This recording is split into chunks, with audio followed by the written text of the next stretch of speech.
Bendiciones, mis hermanos, una vez más. Uno de nosotros fue afectado por las tantas aguas que cayó, ¿no? Muchas aguas.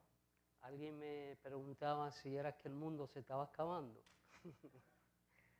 No va a ser así, la segunda vez va a ser con fuego, según el apóstol Pedro. Después de una semana ardua de trabajo, ¿verdad? Y debido a las lluvias, pues estuvimos trabajando tiempo extra y al taller estuve trabajando.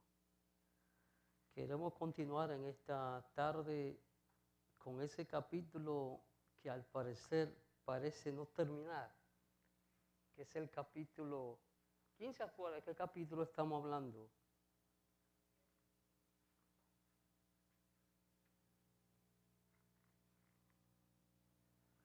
Uno dice en 16, otro 17, pónganse de acuerdo. Pónganse de acuerdo. Sí, el capítulo...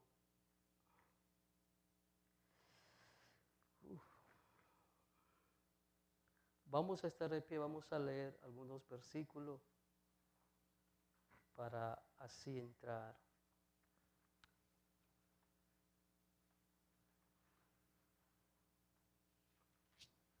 Capítulo 17. Porque el 16 fue el que el hermano Pedro expuso. Así que entonces el 17. Y el 17 pues está antes del 18 y después del 16. 101. Entonces vamos a leer los versículos 24 al 29.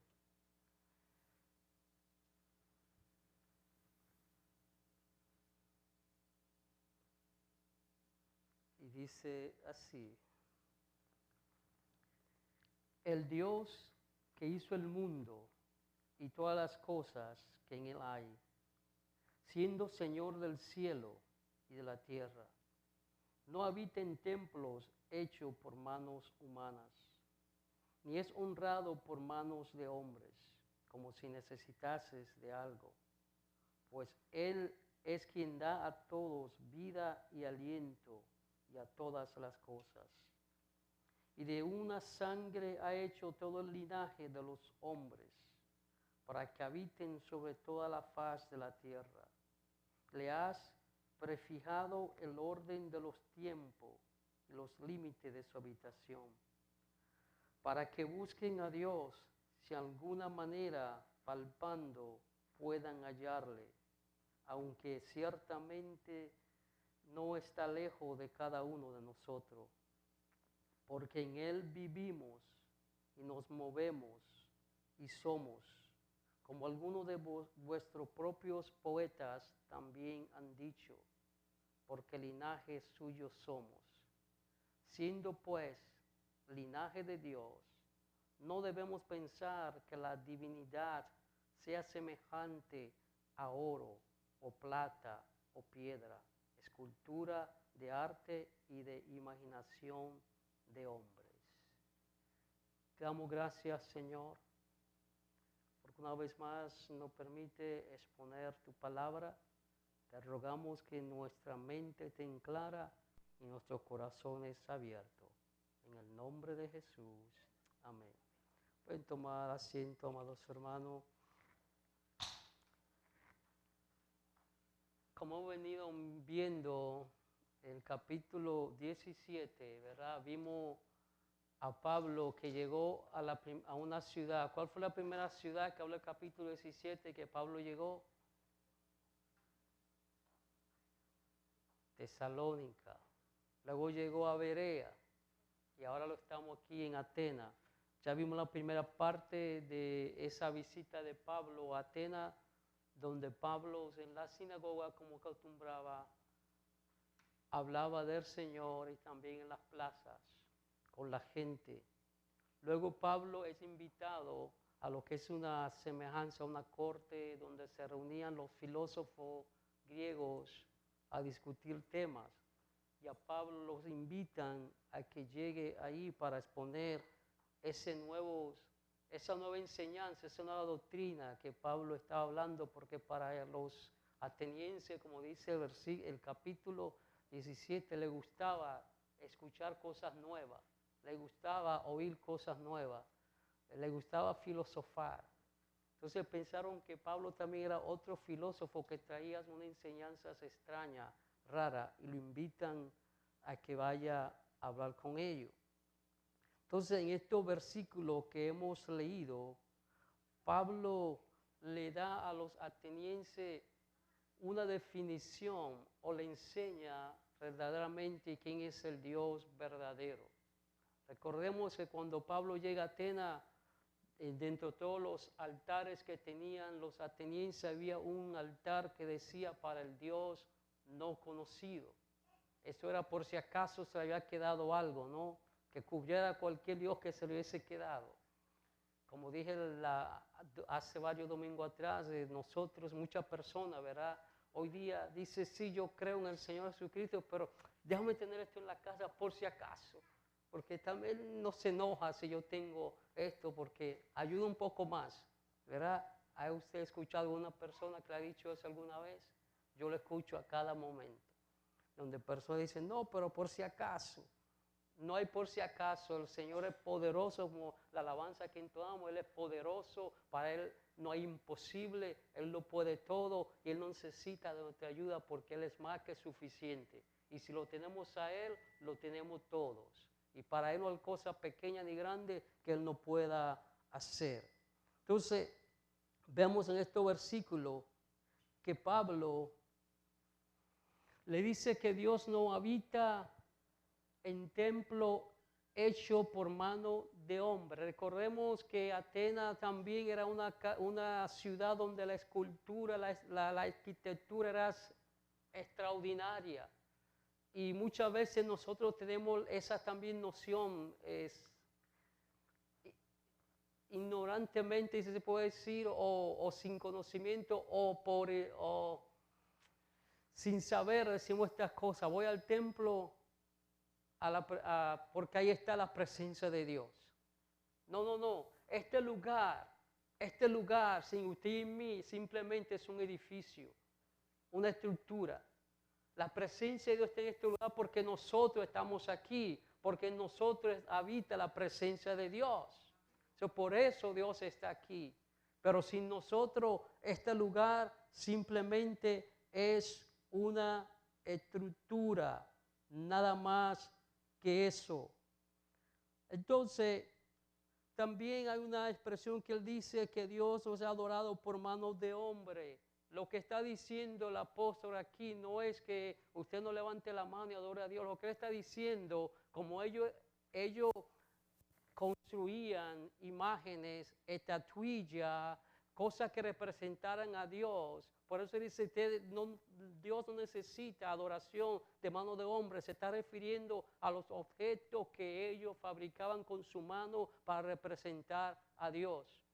Le hice la historia de cuando fui a Cancún, a México, y todo hoy día hay muchas personas que piensan que Dios está representado por un madero, un yeso, una fotografía, lo que sea. Dios no necesita representación porque uno de los mandamientos es precisamente no te hará imágenes de lo que está arriba en los cielos.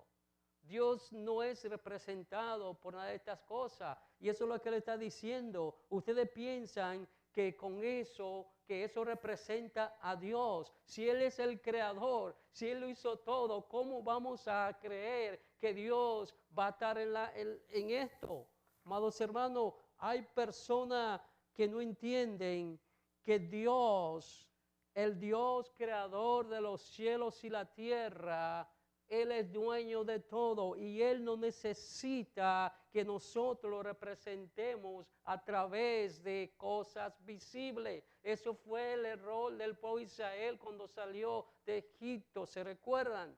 Cuando Moisés estaba en el monte Sinaí esperando la tabla, hablando con Dios. ¿Qué fue lo que hizo el pueblo? Porque es que el ser humano siempre quiere buscar algo que ver, algo que represente a Dios, pero Dios no se representa por ninguna cosa creada por las manos humanas. Dios es espíritu, Él es invisible. La única manera que nosotros, el hombre, la humanidad pudo ver la representación de ese Dios invisible fue a través de Jesús, como dice Él. Jesús es la imagen visible del Dios invisible. Nosotros no podemos pretender que la naturaleza divina se debe representar con el oro, con la plata, con piedra, con estatuillas, con el arte, con todas estas cosas, porque eso es creado por Dios. Y a veces también le damos más adoración a lo creado que al Creador. Como dice Romanos capítulo 1, porque adoraron más a la creación que al Creador. Dios necesita, Dios creó el oro, Dios creó la plata, Dios creó la piedra. ¿Cómo entonces una creación que Él hizo va a representar a Dios? También Él le dice que Él es más grande, Dios es más grande, que Dios no se limita a un edificio, Dios no se limita porque Dios es omnisciente, omnipresente, todopoderoso, Dios está en todo lugar. Dios no se limita a un lugar en específico, Él es más grande que todo lo que nosotros podamos construir y nada, pero que nada puede representar a Dios. Muchas personas hablan, muchos estudiosos, y esto lo tiene para el final de cuando termine el capítulo, pero me voy a adelantar con esto. Muchas personas piensan que eso fue un fracaso de Pablo, que la visita de Pablo al Areópago fue un fracaso, porque dice que Pablo no usó escritura, pero amados hermanos, yo no lo veo así, porque Pablo no estaba hablando con judíos. Pablo no estaba hablando con personas que tenían las escrituras. Pablo estaba hablando con intelectuales, filósofos, paganos, que no tenían conocimiento de las escrituras. Entonces, ¿qué Pablo hace? ¿Cómo empieza ese versículo? 24, el Dios que hizo el mundo. ¿Qué es lo que Pablo está haciendo? Pablo empieza a hablar desde el principio de la creación, de la revelación general de Dios. La revelación general de Dios es la creación. Pablo empieza desde Génesis. Dios creó todas las cosas. El Dios que creó todas las cosas. Pablo le está diciendo que la visión que ellos tienen de Dios es una visión muy errónea y muy limitada. Acordémonos que Pablo se estaba enfrentando a dos grupos dos escuelas de filosofía. ¿Quiénes se acuerdan quién eran? Y los estoicos, ¿verdad? Entonces, los epicúreos creían que tú eras átomos, que tú eras materia, que no había nada, o sea, que el cuerpo era malo y que todo es una combinación de átomos y todas estas cosas. Entonces, ¿qué creían los estoicos? Eran panteístas, que Dios estaba en todo, que Dios, esto es un Dios, eso es un Dios. ¿Se relaciona usted con eso? Si Dios es todo y Dios es esto es Dios porque eran panteístas. Entonces Pablo está diciendo la visión que ustedes tienen de Dios es muy equivocada. Y ustedes necesitan cambiar esa visión. Ellos tienen que cambiar esa visión que tienen de Dios para entonces entender y comprender una definición, una visión clara de lo que era Dios, de acuerdo a lo que Dios mismo nos revela de sí mismo, no de nuestras opiniones. Muchos de nosotros queremos hacer un Dios a nuestra imagen, un Dios que satisfaga nuestro entendimiento, nuestras ideas y nuestro deseo. Pero Él está diciendo, no, ustedes tienen que entender a Dios, pero no a la manera de ustedes, sino de acuerdo a lo que Dios mismo nos ha revelado de sí mismo a través de la creación y a través de sus escrituras. Así que nosotros podemos tener una idea clara de quién es Dios. Él le recuerda que nosotros fuimos hechos de una sangre. Todos nosotros vinimos de una persona. ¿De quién? Pablo le dice, Dios creó todo, ¿verdad? Le está diciendo, creó todo lo que existe, incluyendo los seres humanos. Le está diciendo, todos nacimos, venimos de un solo linaje, de una sola sangre. Nosotros entendemos que venimos de Adán. Yo no vengo del mono. Si hay personas que piensan que vienen del mono, allá ellos y su familia es mona, pero mi familia es humana. Pero él le dice, sí, somos descendientes de Adán, pero ¿a través de quién? De Noé. ¿Por qué? Acordémonos qué pasó con el diluvio. Todo fue destruido. ¿Quién quedó? Noé. Entonces, descendemos de Adán a través de Noé. Eso es lo que le está diciendo. Hay un solo Dios que creó todos. Entonces, como Dios creó todo, nosotros todos nos debemos a Dios. Estamos obligados a tener una idea clara de quién es Dios en realidad. Y debemos buscar a Dios, al Señor. Dios no está lejos. El mismo apóstol Pablo dice que todo aquel que invocar el nombre del Señor será salvo. O sea, Él está diciendo que nosotros como creación de Dios estamos obligados a tener un conocimiento claro de quién es Dios y estamos obligados a seguir los mandamientos de Dios y a buscarlo a Él. Es una cita aquí que a pesar de que no es dicha, porque también tenemos que cuando leemos la Biblia entender que, por ejemplo, esta cita que vamos a leer aquí, donde Él dice, porque en Él vivimos, nos movemos y tenemos nuestro ser,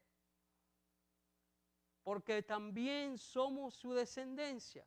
Amado, Pablo aquí está citando dos poetas griegos. Estas palabras son de dos poetas griegos, no son de Pablo. Te dice, bueno, ¿por qué entonces Pablo está citando estas dos personas si no son gente que adoran a Dios? Es que en esas expresiones, amados hermanos, es una verdad bíblica. Porque es que nosotros no nos podemos ir fuera de Dios. En Él vivimos, porque Él llena el universo. Su presencia está en todo lugar, como dice el salmista. Si me fuera a lo profundo de la mar, ahí está Dios. Si me fuera a lo más alto, ahí está Dios. Donde quiera que me vaya, ahí está Dios. No podemos escondernos de Dios. Entonces Pablo lo que está haciendo, no es que Él está diciendo con esto que todos hombres, todos poetas que existieron mucho antes de Cristo, son profetas, son hombres de Dios, sus enseñanzas son de Dios. No, Pablo lo está usando estas expresiones porque reflejan una verdad bíblica. Y al usar estas dos expresiones, citando dos poetas de ellos, Pablo está estableciendo que, ¿sacó lo que hablamos? Un puente.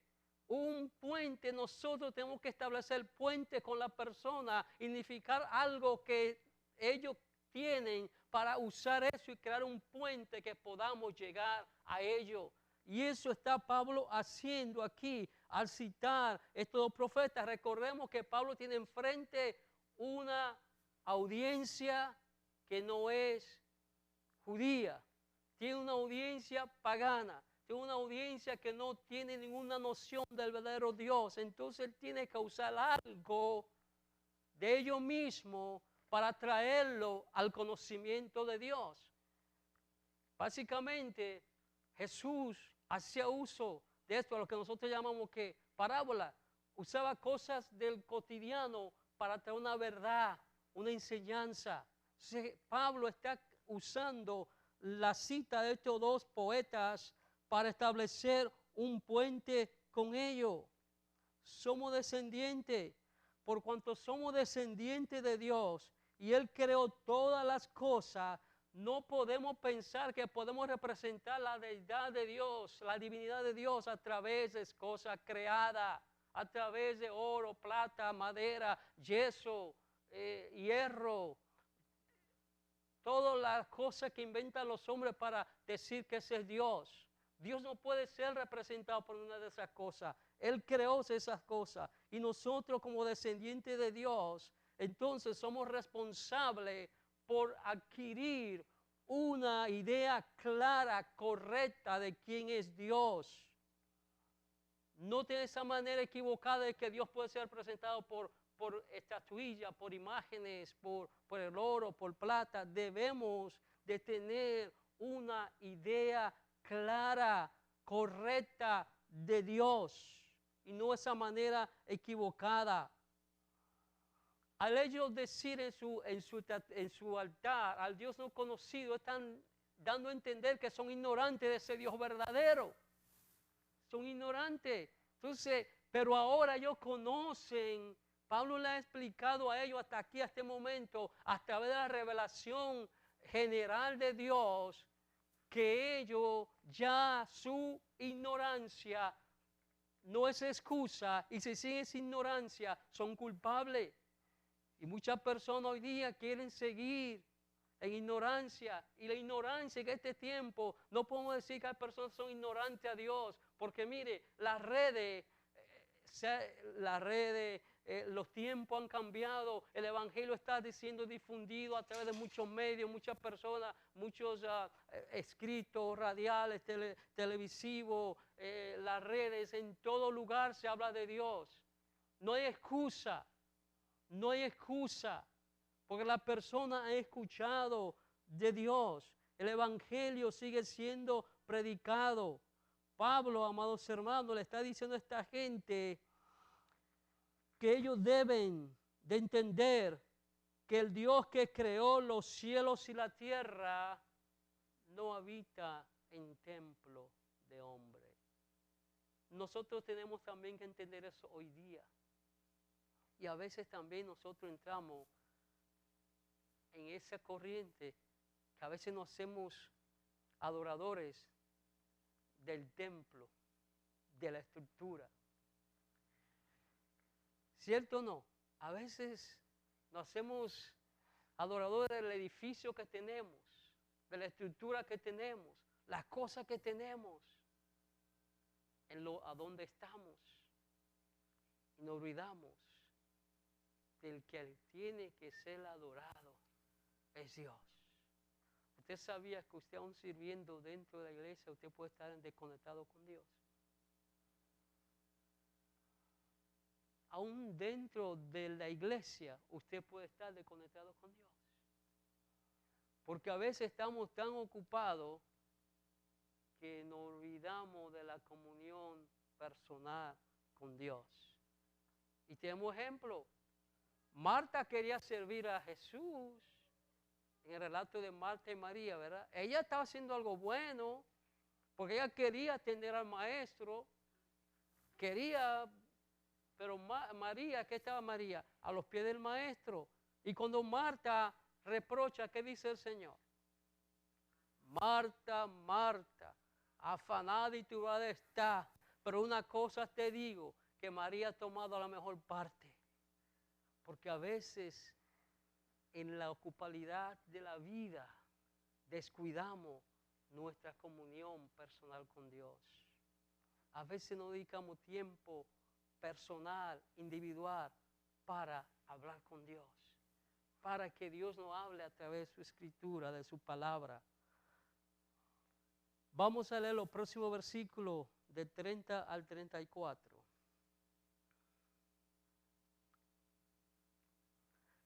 Pero Dios, habiendo pasado por alto los tiempos de esta ignorancia, ahora manda a todos los hombres en todo lugar que se arrepientan. O sea, ya no hay excusa. Lo que dice ahorita, el evangelio está siendo predicado. Dios está mandando a todos los hombres que se arrepientan. Por cuanto ha establecido un día en el cual juzgará al mundo con justicia por aquel varón a quien designó, dando fe a todos con hacerle levantarlo de los muertos. Pero cuando oyeron lo de la resurrección de los muertos, unos se burlaban y otros decían, ya no te oiremos acerca de esto otra vez. Y así Pablo salió de medio de ellos, mas algunos creyeron, juntándose con él, entre los cuales estaban Dionisio, el areopagita, una mujer llamada Damaris y otros con ellos. Hasta este momento, Pablo no mencionaba a Jesucristo por nombre, no ha mencionado a Jesús, no ha mencionado la resurrección, no ha mencionado la cruz. Pero fíjese que en estos versículos está Jesús. Está Jesús. Ahí está Jesús cuando dice que por ese varón a quien ha designado. ¿Quién es ese? Jesús. Y que le levantó de los muertos. Entonces, Pablo no pudo haber hablado de la resurrección sin antes hablar de la cruz. Recordemos que aquí se está haciendo un relato, no se está diciendo detalle por detalle, lo que Pablo habló es un resumen de lo que Pablo habló, pero si, no se puede hablar de la resurrección sin antes hablar de la cruz. Eso es sentido común. ¿Cómo yo voy a hablar a alguien de que Jesús resucitó sin antes decirle que Él murió y por qué murió? Ahí está claro, Él le dice, por ese varón a quien ha designado. Entonces, vemos aquí una transición. Miremos esta idea progresiva de Pablo para llevar a los atenienses a entender que el Dios creador de los cielos y la tierra juzgará al mundo a través de Jesucristo. Primero, Él le habla quién es Dios. El creador, ¿verdad? Él está hablando en el primer versículo, el Dios que creó los cielos y la tierra, el Dios que creó todas las cosas, nos hizo de un solo linaje, de una sola sangre. Entonces luego vemos quiénes somos, su descendencia, somos su descendencia. Está diciendo nosotros descendemos de Dios. Vuelvo a decir, aquellos que creen que fue una casualidad, de que algo chocó y de ahí salió todo, que le vaya bien con eso, pero yo creo en la creación. Dios creó las cosas. Aquel que cree de la evolución, bueno, que le vaya bien con eso. Pero aún aquello que evolucionó tuvo que haber tenido un creador. Aquello que chocó tuvo que haber tenido quien lo hiciera chocar. O sea, de ninguna manera podemos dejar la noción de que hay un creador detrás de todas las cosas, ya sea lo que evolucionó, ya sea lo que chocó, pero algo tuvo que haber detrás de eso. Entonces, vemos que Él habla, ¿quiénes somos? Su descendencia. ¿Cuál es nuestra responsabilidad? Entenderlo y adorarlo en verdad.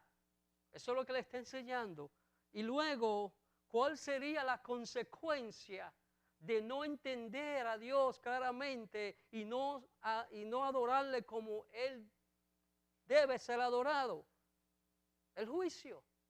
Porque todo aquel que no viene al conocimiento de Dios, que no viene a Dios a través de Jesucristo, va a pasar por un juicio. O sea, eso es real. Entonces Pablo está diciendo, si el hombre no se arrepiente, no entiende, no tiene una idea clara de quién es Dios y no le adora como Él debe ser adorado, no camina con Él como se debe caminar, le espera el juicio.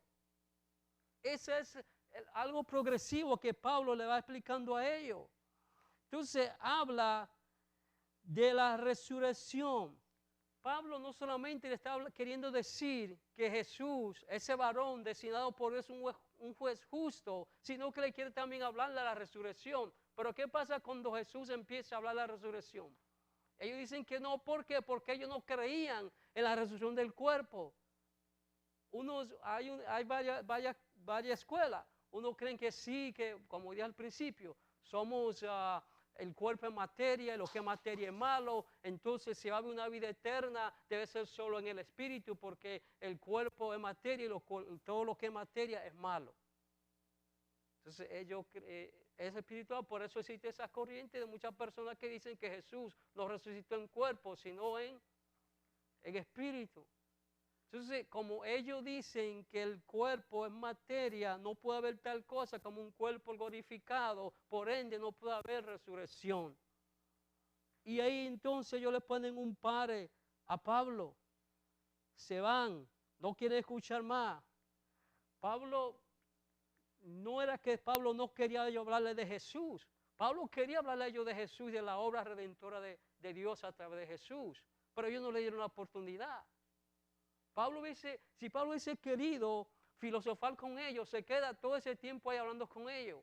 Pero él no quería eso, a Pablo no le interesaba la filosofía, a Pablo no le interesaba estar, a Pablo lo que le interesaba era traer un mensaje de redención, de salvación, del arrepentimiento a través de Cristo. Amados hermanos, nosotros también debemos hacer lo mismo. Si no nos quieren escuchar de Cristo, mire, Jesús mismo dijo, ¿qué dijo Jesús cuando envió de 2 en 2?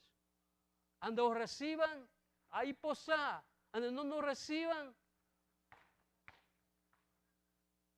Pablo vio resistencia, se fue, porque el momento que Pablo quiere hablarle de la obra de Jesús, ellos lo resistieron.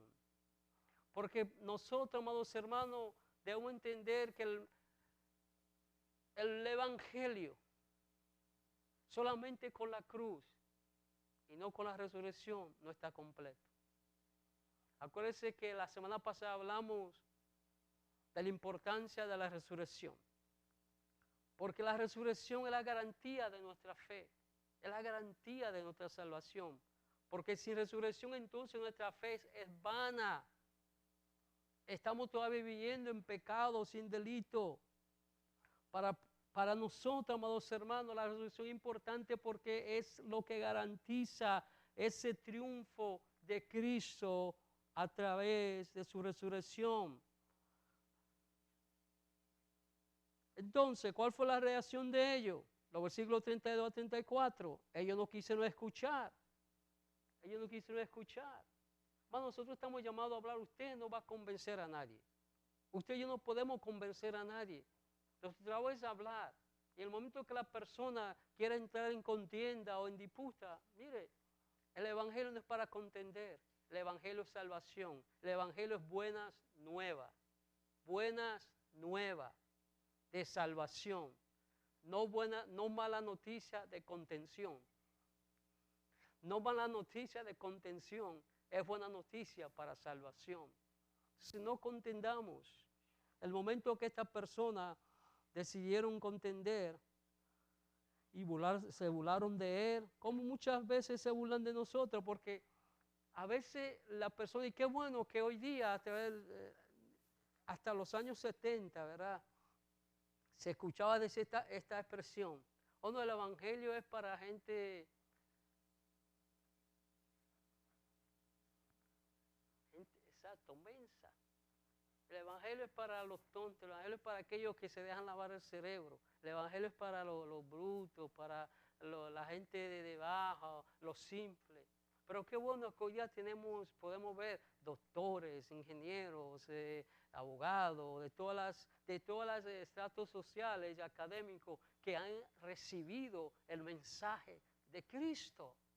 O sea, amados hermanos, ellos se burlaron de Pablo. Ellos pensaron que Pablo era un ignorante. ¿Cómo usted va a creer que un cuerpo se va a resucitar y va a ser glorificado? ¿Qué es esas cosas? Eso no cabía en la mente de ellos, como tampoco cabe en la mente ni aún de muchos de nosotros. Yo no sé cuál es el proceso, pero yo sé que va a suceder. ¿Y por qué va a suceder? Porque la Biblia me lo dice. Que nosotros, esto mortal, se va a convertir, se va a vestir de algo de inmortalidad. Esto corruptible se va a convertir en corrupción. Y aunque este tabernáculo, ¿verdad?, como dice el apóstol Pablo, aunque este tabernáculo se está deteriorando, desboronando, pero el hombre interior cada día coge más fuerza y se levanta hasta llegar a la estatura de más imperfecta, de ese varón perfecto. Entonces, cuando Pablo se ve con esa resistencia, ¿qué tiene que decir? Se va. Le voy a leer esto, mire. Para los griegos, les gustaba la idea de la inmortalidad del alma. O sea, ellos estaban claros en eso, la inmortalidad del alma. A ellos les gustaba esa idea. Pero no la idea de la resurrección del cuerpo. Porque ellos sentían que el cuerpo es materia. Entonces, si algo va a resucitar, no puede ser el cuerpo, porque el cuerpo es materia y la materia es impura. Tiene que ser el espíritu porque el espíritu es que es puro. O sea, ellos no creían en esto. Creían que el cuerpo era malo, la mente buena. Entonces, no entendían ese concepto. Entonces, fue un fracaso el encuentro de Pablo con los atenienses en ninguna manera. ¿Por qué Pablo no tuvo, por qué le echamos, muchas personas le echan la culpa a Pablo de que Pablo fracasó en Atenas?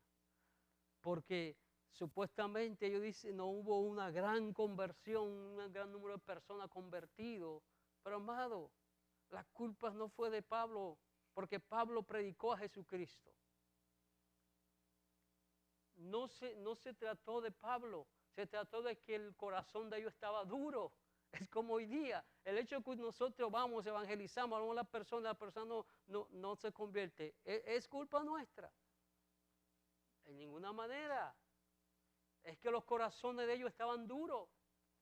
Fue por la dureza de su corazón que no hubo conversión, pero sí hubo conversión. Algunos lo siguieron. El hombre encargado del Areópago se convirtió. Damari, que es interesante que esa señora estaba ahí cuando ese era un lugar para hombres. Pero hay una historia detrás de eso que no quiero entrar en ella ahora mismo. Entonces, ¿cuál es la idea? ¿Por qué la persona dice, no, que Pablo fue un fracaso porque quiso filosofar, quiso diluir el mensaje, se dejó como intimidar por los filósofos? No, hermano, no fue por eso. Porque Pablo sí mencionó a Jesús. Pablo sí habló de Jesús. ¿Quién es el varón destinado por Dios para juzgar al mundo? ¿Quién es el varón? Jesús. ¿Quién fue que resucitó? Jesús. Entonces sí él habló de Jesús. Lo que Pablo no se enfocó en las escrituras del Antiguo Testamento porque su audiencia no era judía. Pablo tenía que hablar de la revelación general de Dios, que es la creación. No fue culpa de Pablo. Otro dice, no, a lo mejor fue que por eso Pablo cuando llegó a Corinto, porque es la próxima ciudad que Pablo va a entrar a Corintios, él llega predicando a Jesucristo y a Jesucristo crucificado. Y no le importó más de eso. Y ahí es que se basan muchas personas para decir, mira, fue que Pablo fracasó y se sintió derrotado, se sintió que fracasó y por eso decide ahora ir y predicar a Jesucristo y ese crucificado. Sea cual sea la razón, amado hermano, debemos de entender que nosotros simplemente damos el mensaje y que convierte los corazones es el Espíritu Santo. O sea, no podemos pretender que Pablo no predicó de Jesús ni de la cruz, porque esos son mensajes, son elementos fundamentales para la salvación. Vemos que sí él lo hizo. Entonces, ¿cómo pudo Pablo haber predicado a la resurrección sin predicar a la cruz? ¿Cómo puedes? Aunque no lo mencionamos específicamente, pero hablar de la resurrección. Y si habla de la resurrección, tuvo que hablar de la cruz. Es que no se puede, amado hermano, hablar de la resurrección sin predicar de la cruz. Porque eso vino antes. Usted no puede hablar de algo sin primero hablar de lo que vino antes. Lo hizo. ¿Qué aprendemos entonces? Esto viene para nosotros. ¿Qué aprendemos nosotros de esta situación, de este encuentro de Pablo con los filósofos griegos? Primero, no se puede predicar a Jesucristo sin primero predicar la doctrina de Dios. Si tiene que predicar, no se puede predicar a Jesucristo sin la doctrina de Dios, porque creemos en un Dios.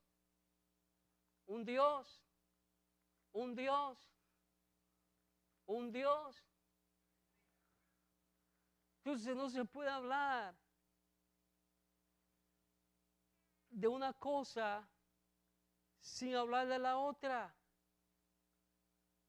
Cuando Pablo escribe Romanos capítulo 1, ¿qué es lo que Pablo hace en Romanos capítulo 1? Está hablando de esa revelación general de Dios. Dice que Dios nos habló primero a través de la creación. O sea, después, entonces, en sus próximos capítulos romanos, entonces Pablo empieza a hablar de la revelación personal de Dios, que es Jesucristo. Entonces, Pablo habló del Evangelio de Jesús. Nosotros no podemos hablar del Evangelio sin hablar de la doctrina de Dios, o hablar de la cruz sin hablar de la creación, o hablar de la salvación sin hablar del juicio, porque esa es la consecuencia de aquel que rechaza a Jesús, el juicio. O sea, no se puede hablar de la salvación sin hablar del juicio. Porque ¿de qué usted le está hablando a las personas que deben huir si no es del juicio de Dios? Y la manera de huir del juicio de Dios es a través de Jesucristo. O sea, no se puede hablar de la salvación sin hablar del juicio. Segundo, no podemos juzgar, amados hermanos, el contenido del mensaje de Pablo por la magnitud de su impacto o la respuesta que la gente dieron. Porque entonces nosotros también podemos decir que somos fracasados. ¿A cuántas personas usted le ha hablado y cuántas de ellas se ha convertido? Nomás, eso queda para usted, no me lo diga. Entonces usted es un fracasado. Si habla de fracaso, Jesús fue el hombre más fracasado. Tuvo 12, uno lo traicionó, los otros huyeron, lo dejaron solo. El otro, uno lo negó, ¿verdad? Y todos los apóstoles, excepto Juan, murieron de muerte horrenda. Y no, o sea, entonces son fracasados. No, entonces no podemos juzgar el contenido del mensaje por la magnitud de la respuesta. Nosotros estamos llamados a dar el mensaje. El que hace que haya una respuesta es Dios. No todo el que usted predique va a aceptar el Evangelio. Entendamos eso. Pero nosotros sí tenemos que predicar el Evangelio. Pero no podemos sentir frustrado, molesto, derrotado, deprimido porque alguien no quiso escucharnos. No fue, amado hermano, la ausencia del Evangelio que provocó que esta persona en este lugar no hubiera una respuesta. Fue la actitud de la gente. Fue la actitud, como hoy día, es la actitud, el corazón. Entonces yo termino con esto, amados hermanos. Cuando nosotros vinimos a Cristo, vinimos arrastrando muchas tradiciones con nosotros. Cuando vinimos a Cristo, vinimos con muchas ideas equivocadas y que aún mantenemos y que aún están arraigadas algunas tradiciones en nosotros. Y no quiero mencionar esto, pero lo voy a mencionar porque así lo quiero y usted me excusa. No me tiene que excusar porque de todas maneras lo voy a decir. Mire, si somos tan tradicionalistas, que mire el domingo cómo estaba este lugar. Porque vivimos en tradición. Vivimos en tradición y venimos arrastrando tradición y no nos hemos depurado de todas esas cosas que nos hacen ver una visión nublada de quién es Dios. Y aún hay personas que todavía dentro del círculo cristiano usan una cintica aquí, tiene muchos colores, unos que la usan roja, otros azules, otra de cualquier color, porque piensan que eso es que lo va a proteger. Pero estamos en el Evangelio,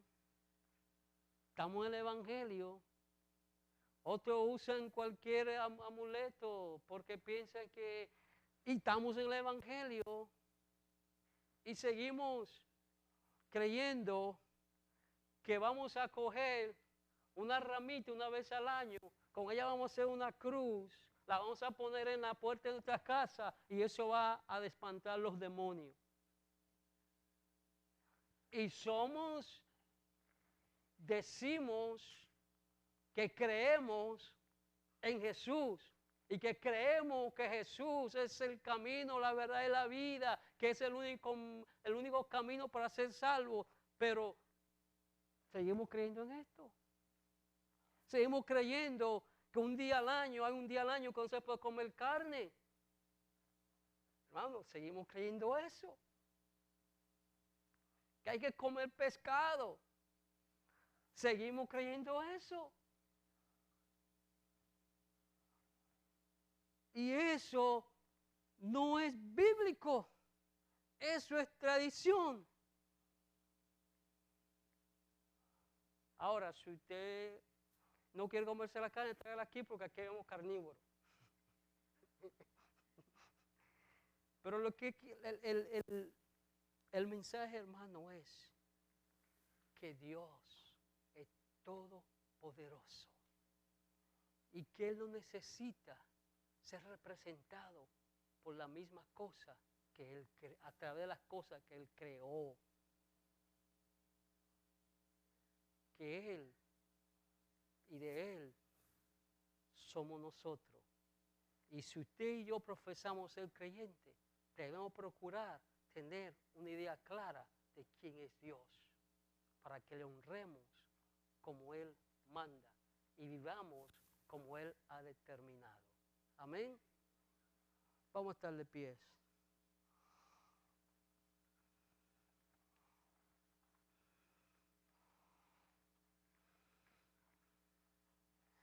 Como yo siempre he dicho, si yo voy a buscar trabajo y tengo la oportunidad de hablar con el que da el trabajo, con el mero mero, ¿verdad?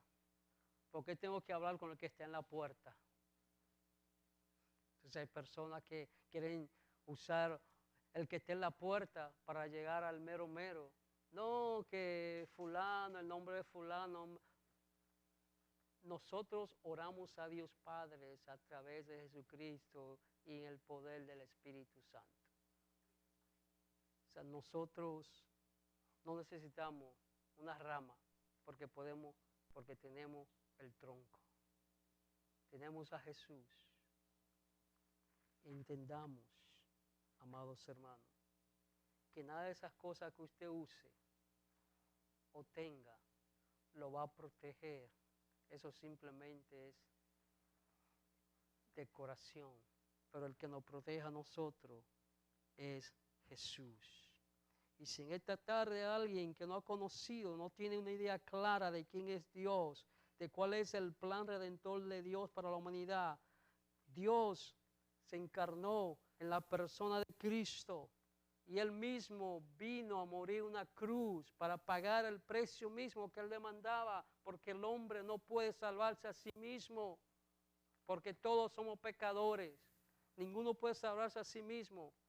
Y como dice Pablo en Romanos capítulo 10, cerca de ti está la palabra y esta es la palabra que predicamos, que si confesares con tu boca que Jesús es el Señor y creyeres en tu corazón que Dios le levantó a los muertos, serás salvo, porque con la boca se confiesa para perdón de pecado y con el corazón se cree para justicia o salvación. Padre, te damos gracias en esta tarde. Gracias por tu palabra. Gracias por tu amor. Gracias por tu misericordia. Gracias por el Espíritu Santo, Jesús, porque no nos dejaste huérfanos, sino que enviaste al Consolador, a uno como tú, al Espíritu Santo, para que nos guíe y nos lleve a toda verdad y toda justicia. Es el Espíritu Santo que intercede por nosotros cuando no sabemos cómo orar. Es el Espíritu Santo que consuela nuestras almas cuando estamos abatidos. Gracias, Jesús, porque hoy está sentado a la diestra del Padre intercediendo por nosotros como nuestro sumo sacerdote, porque soy un mediador entre Dios y los hombres, que es Jesucristo, hombre. Te damos gracias porque no necesitamos ir a otro lugar. Si que tenemos a ti, entrada directa a ti, podemos acercarnos confiadamente ante tu trono porque sabemos que encontraremos en él socorro. Te pido por cada vida en este lugar, Señor, que tu Espíritu Santo ministre a cada corazón confirmando su fe, confirmando quién tú eres en su vida y qué tú esperas de nosotros como criatura tuya, como linaje tuyo. Tenemos una obligación, un llamado que es de servirte y de honrarte tal y como tú deseas ser honrado y ser adorado en espíritu y en verdad. Que nuestras vidas sean sacrificio vivo, agradable a ti, Señor, porque ese es nuestro culto racional. Ayúdanos a transformar nuestro entendimiento, Señor, por la renovación de nuestra mente, por tu palabra. Que no nos dejemos formar por este mundo, Señor, por el sistema de vida de este mundo, sino que vivamos una vida santa, pura, agradable a ti, mi Dios. Y que lleguemos a esa unidad perfecta, a ser uno, para que así el mundo crea que tú enviaste a Jesús y que nosotros somos su discípulo.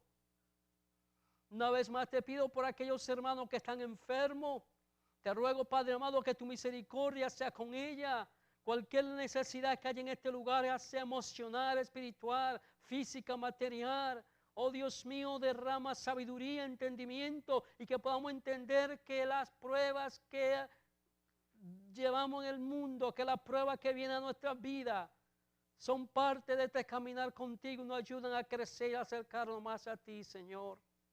Que aunque en este momento estamos sufriendo esta tribulación que levemente no has venido, oh Padre amado, como dice ese gran versículo en Romanos capítulo 8, versículo 18, que tenemos por cierto que las aflicciones del presente no son comparables con la gloria venidera que en nosotros ha de manifestarse y que pronto vendrá el que dijo que vendría y ya no habrá más llanto, más tristeza, más dolor, porque este cuerpo corruptible se vestirá de incorrupción y este cuerpo mortal se vestirá de inmortalidad y podremos decir, oh, ¿dónde está muerte tu aguijón, oh sepulcro tu victoria? Que al salir de este lugar entendamos que estamos entrando a nuestro campo misionero y que llevamos una vida misional y evangelística para la gloria de tu nombre. En el nombre de Jesús. Amén. Quiero dar los anuncios, amados hermanos.